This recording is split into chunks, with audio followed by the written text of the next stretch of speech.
Gina, are you there? I just have to know if this is true. I heard that your ex-husband is the company president of Grapeco? Like, the one that's on all the magazine covers and stuff? His name is George, isn't it? Excuse me? Why in the world are you talking to me about this, Trish? Well, it's just Ben was letting me look through some old family photos that you had in the house. There was an old photo with you standing next to a man, and I finally recognized who he is. It was so weird because the pictures were old, but I felt like I had seen that man from somewhere. And now I finally realized that he's George Grape, the head of Grapeco. Wow, well, I have to say I'm impressed you could tell from such an old photo. Is that all you have to say about it? That's a little underwhelming, to be honest. Well, I'm afraid there's really not much to get all that excited about. I mean, he wasn't a company president or CEO or whatever when we were going out. I didn't hear that he'd started his own company until after he and I had broken up, but I guess now he's some kind of hotshot in the industry. But why didn't you ever try to fix things with him after you heard about who he was? Think about the life you could have had if you did. You could be posting on Insta every day from a new car or showing off your huge house. Just think about it. You should text him right now and ask him out. I'm sorry, Trish, but I really have no interest at all in getting back together with George. In fact, I don't even know if marrying him would mean getting more money. I remember when we were married, he would always blow through our monthly budgets like it was nothing. He even stole Ben's allowance at times. And in the end, he finally cheated on me and ran off to be with another woman. And so I hope you understand why I have no intention of getting back together with him. Whoa, what? You mean you just forgave him for all that he did and just let him go like that? And now he's a huge deal all over the world? I mean, who cares about what happened in the past if you can milk George for all that he's worth now? You deserve to have nice things, too. Just think of the cars, the mansions, the condos, the vacations. All of it could be yours. Maybe it could, maybe it couldn't, but it really doesn't bother me either way. After all, I don't even want those things. I enjoy my apartment and I enjoy my simple life. It's enough for me. Oh, come on, Gina. You have to be more ambitious than that. What's the point of being satisfied with what you have? You're almost 30 years old and you're still working a dead-end job living in your small apartment. Don't you want more out of life? Aren't you sick of living the way that you are? Just think of where you could be living if you only swallowed your pride and asked George to take you back. It's the least you deserve. You really think that there's something wrong with the way that I live? I just finished telling you how comfortable I was. I'm sorry if that was rude of me to say, but I just wanted to be honest with you and share my thoughts about what you could be doing. Maybe it's because I'm from the country and I'm used to having a wider space to live in. To be honest, it's been difficult for me to adjust living in this cramped city. I mean, I feel like a dog in a cage some days that I'm here, and I was just shocked the first time that I came over to your house. Oh, that's right. I forgot that you had moved here from Wisconsin. Was your house really that much bigger? I feel like I could probably fit at least 7 of your apartments in the old house that I grew up in back out there. But to see the house that Ben would have grown up in with you, well, it just kind of really bummed me out. That's why you have to get back together with George. Then there wouldn't be any need for you to live in this tiny apartment anymore. It's not like there aren't big places in the city. You just need more money to get there. Well, while I appreciate your suggestion, Trish, I really just have no intention at all of getting back together with George. It was one of the happiest days of my life when he and I were divorced. Besides, he cheated on me and left me to be with another woman. Why in the world would I want to get with someone who treated me so poorly in the past? Oh my gosh, Gina, I really can't believe how much you are missing the forest for the trees here. I mean, if you're not going to do this for yourself, then can you think of Ben and I at least? Think of all the ways that we could all use George's money. Are you really going to let your pride get in the way of your son's future prosperity? And just what is that supposed to mean? I mean that if you get back together with George, then Ben might have a chance of taking over Grapeco when George steps down. And if he does that, then that means that I'll be the wife of a CEO and never ever have to work another day in my life. So please don't let your pride ruin the chances for me to have the dream life that I've always wanted to have. You really want to live in some fancy condo that badly, Trish? Well, it's not just that. I mean, think of what will happen at our wedding. So many rich people would be invited because of George, and we'd make out like bandits with cash gifts. Trish, I really don't think that you're thinking about this realistically. I mean, do you not think you're taking this fantasy just a little too far? Fantasy? The only one living in a fantasy is you, if you really think that it's okay to live the way that you're living. This is your chance to escape from it all. I mean, how can you be blind to the sad life that you're living right now? I just can't understand why you think this is okay. Trish, I'm not saying that I don't see the points you're making. Yes, my apartment is rather small, and yes, I don't make all that much money. But the point is that it's my life, and I'm very comfortable where I am, so please stop trying to pressure me to change that. Mom, are you there? It's just horrible. I can't believe it. Why didn't you ever tell me that my real dad was the CEO of a huge company? I take it that Trish had something to do with this, didn't she? Well, of course she did. She was the one who told me the whole truth about who my dad really is. I can't believe that. I'm actually the son of Grapeco's own George Grape. And how could you hide this from me, Mom? What's the matter with you? I have a right to know this. Ben, you've known who your father is this whole time, and I've told you that you don't want anything to do with that man. I know that he looks impressive on social media and all of that, but you don't know George like I do. I mean, when he left us behind, did you know that he even found a way to get out of paying child support? I seriously can't believe that you're making excuses for yourself like this, Mom. What are you talking about? My dad gave me child support money all of the time. Or at least he tried to. But you were the one who always told him to take his money and never come back. But I know for a fact that my real dad never once forgot about me or chose to abandon me. And you have no idea how much pain it's caused me not being able to see him. Don't tell me that you've actually found a way to reconnect with him. I have, actually. In fact, Dad and I were just together earlier today, if you must know. It had been 20 years since you two divorced. I hadn't seen him since I was in elementary school. I can't even remember the last time I cried like that, but I did when I saw him today. Ben, what is the matter with you? Why would you go and meet someone like that? He left us and never gave us a cent of child support, and he never once reached out to contact you. You're not reading my messages, Mom. He did offer me money and has asked to meet me countless times. But that I never took him up on his offer was secretly crushing me this whole time. That's why I was so happy to finally get to meet him. He even gave me $20,000 as back pay. What? Did he really give you that much money? That's right. What else could you expect from someone as impressive as him? I mean, for him, $20,000 was probably like a penny or something. But I never ever had that much money in my life before. I didn't even know what to say to him. Well, you should tell him to take his money back. I am serious. You don't want anything to do with that man. And you probably don't even want to know what he had to do for that money. I know that he seems great right now, but I am telling you that he is nothing but trouble. You really think that I'm going to give the money back? It's my money. He said it was all the child support he would have paid me. And now you're trying to tell me that I'm not entitled to that. You're just jealous, aren't you? You're mad because I got the money and you didn't. Ben, you can't be serious about this. You don't actually think that's why I'm upset about this, do you? I am your mother, and I am only saying this to you for your own good. How is any of this for my own good? You're just saying whatever you can and make yourself seem good so you can try and brainwash me. You don't actually think that's what I'm doing, right, Ben?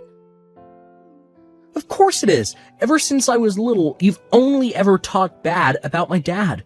You called him a cheater and a cheapskate, and that's all I ever knew about him. But now that I finally met him and listened to his side of the story, I know that the divorce was actually all your fault. Dad never did anything wrong. Oh, come on. You really are just going to believe that it's all my fault your father and I got divorced? Of course. He told me all about how you never ever supported him and how that pushed him to cheat on you. And you're really buying that story? Dad told me it was always his dream to own his own company, but that you were always shooting his ideas down and telling him to give up on his dreams and get a real job. You made Dad feel cornered and alone, so it's only natural that he would resort to cheating on you the way that he did. And yet you still had the gall to play victim.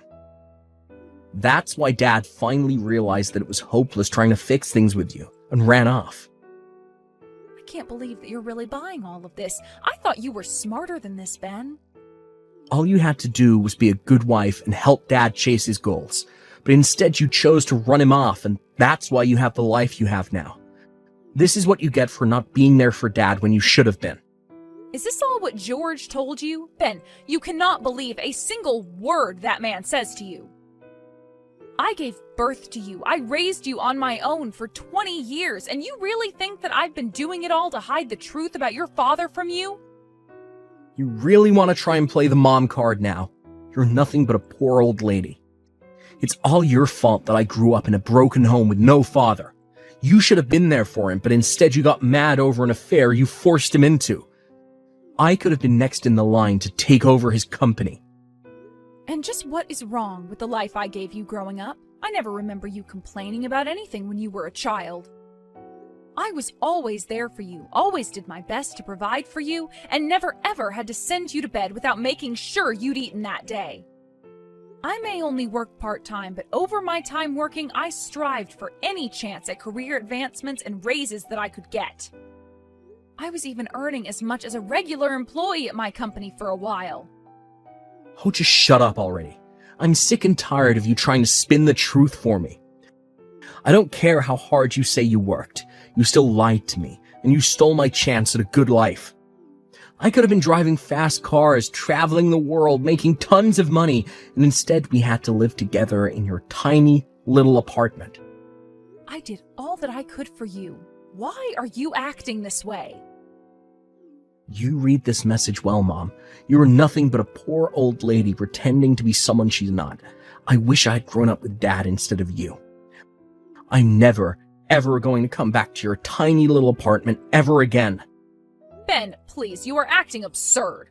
I mean, you're really going to abandon your mother to be with your father who was never there for you? That's right. I'm going to be with him, and he's going to take me in and give me a job, and then I'll be living in a huge condo. I'll be able to give Trish everything she wants, and we'll go and live with Dad in his penthouse. We'll eat out every night and never have to worry about how the poor live ever again. Well, fine then. You're an adult and you're free to choose how you want to live. If that's what you want, then I won't stop you. But please, never say that you'll never come back home. I'll always be here for you, Ben. No, I don't need to ever go back, and I won't. And I don't need you either. You're no mother of mine, so don't even bother showing up to my wedding. Ben, please, you can't be serious about this, right? Oh, I am. Now have a nice life, Mom. I never want to see you again.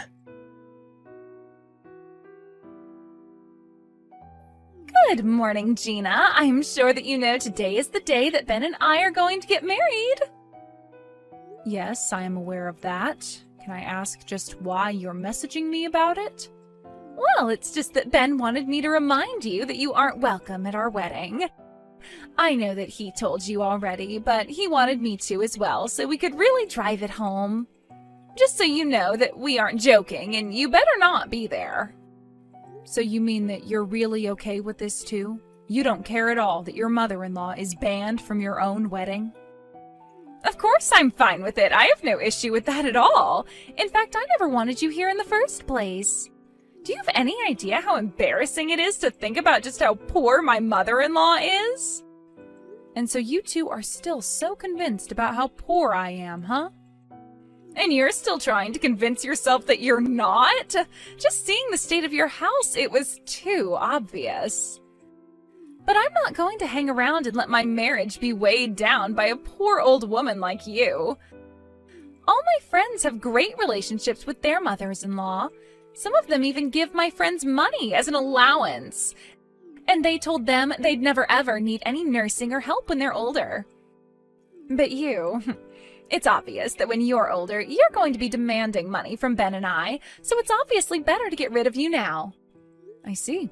Well, I guess I wasn't aware that you felt so strongly on the matter. It's really not even a choice when you think about it. A poor old mother-in-law or a rich and successful father-in-law. George is going to be our ticket to the top. He's going to let Ben take over his company, and then we'll be living in the lap of luxury for the rest of our lives. I can't believe that Ben is really choosing to live as George's son rather than my own. Are you really? I'm not. I'd make the same choice if I were him. Well, fine then. I'll skip going to your wedding, but I'm not sure you won't regret it. And just why in the world would we do that, huh? I'm done having this conversation with you. You both are adults, and if this is how you want to live your lives, then fine. You think it's not obvious how upset you are over this? Maybe if you showed up to the wedding crying and begging us to let you in, we might change our minds.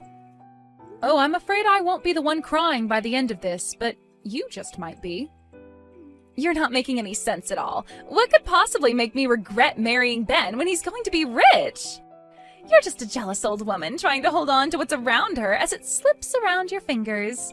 Have a nice lonely life, you old hag. Oh no, what's going on? I am so upset. You have to do something to save this wedding, Gina. Oh no, what's the matter? Don't tell me that things aren't going the way that you planned. What? How did you know? Who told you? Don't tell me it's already on the TV. Apparently George's company is actually on the verge of bankruptcy. Not only that, but he's being sued for fraud since apparently he tried to scam people. Yeah, I did hear about it on the TV, actually. I heard that George is being accused of swindling people out of $60 million. It was also some kind of big investment scam or something like that, yes? But instead, he took all of the money invested and left nothing to show for it to the investors. That's not all, though. George told Ben that he was going to let him take over the company. But now that Ben is all wrapped up in this, we have a bunch of reporters outside our house. They've been there since this morning.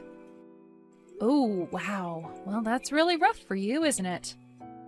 But that's not the worst of it. The worst is that George managed to escape from the apartment. We have no idea where he is, and he's not picking up our calls. So now we're being accused as conspirators of George. Wow. Well, it sounds to me like you two played right into his hand then, didn't you? But at least you got that $20,000 that George gave to Ben, right? I just hope it doesn't come out that that money was dirty as well. No, you don't think that George was trying to set us up all along, do you? Please, you have to do something to save us. I thought we had finally made it, and then right after our wedding, the news broke. And you two really weren't suspicious of anything at all? You thought you were being handed all this on a silver platter? You should have warned us about George. You should have told us not to trust him. How many times did I tell you why George and I didn't work out? I told you that he lied to and cheated and stole from Ben and I and then ran away with another woman.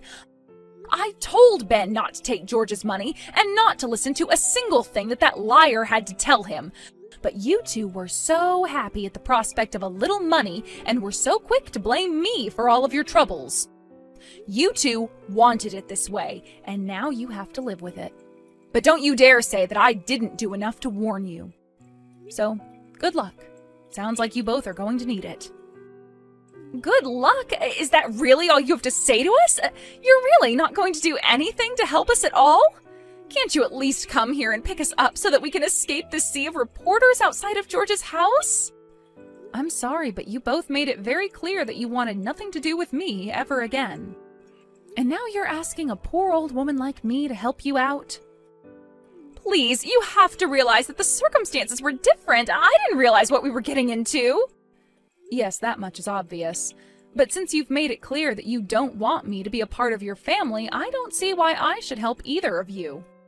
I did my best to warn you, did my best to be honest with you about my intentions, and all I got back for it was insulting words and a betrayal by my own son. You tell Ben that he'll always be my boy, but that he is going to have to work his own way out of this. And maybe someday, when he's thought long and hard about what he's done, I'll be ready to speak to him again. Please, you can't just leave us like this. Don't you get that we're in way over our heads? How can you say that you love your son if you're not going to come and help us right now? How can you just leave us like this? Please, Gina, we're supposed to be family. You can't do this. You need to come here and save us. It was a couple days later that I saw on the news that George had finally been caught and arrested for all his crimes. He had run back to his hometown and was hiding in his childhood home when the police found him. Apparently, the person who had given him up was actually the very woman that George cheated on me with. She had also gotten caught up in his schemes and wasn't about to go down alone. George and Trish continued to beg me for help, but as George's trial continued, it came out that the two of them really did have nothing to do with what happened. The two of them, however, came under intense criticism online as it was revealed in the trial that they abandoned me because they thought George was wealthy. And before long, just about everyone knew who Ben and Trish were and what they had done.